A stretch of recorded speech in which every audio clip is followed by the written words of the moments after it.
Now, for China, I mentioned local government. For China, it has its equivalent of a crisis, which is the same kind of crisis which overtakes economies which are being globalized. They're inescapable. China decided to rescue itself from the global financial crisis in 2008, 2009 with a $586 billion US stimulus package. The problem was only 27% of that was funded by the central government. The rest was to be got from the private sector or local government, mostly local government.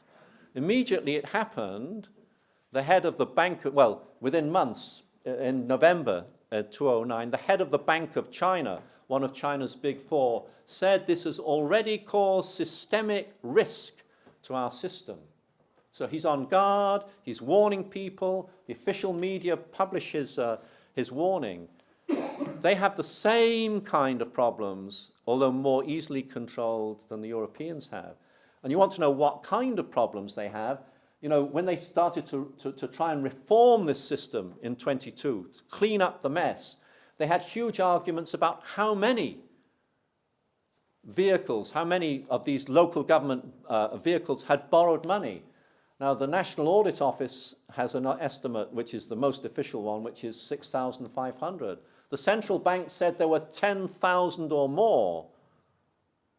And the banking regulator said he'd go for 9,000 or more. But you know, if you're quarreling about how many firms are going to go bankrupt, you can see you have difficulties.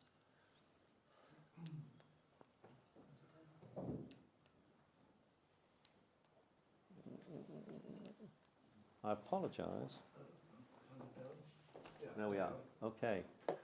So why is the Chinese government saying now it wants to liberalize the renminbi? Why does it want to abolish controls now, despite the heavy weight of these financial challenges which I've mentioned to you?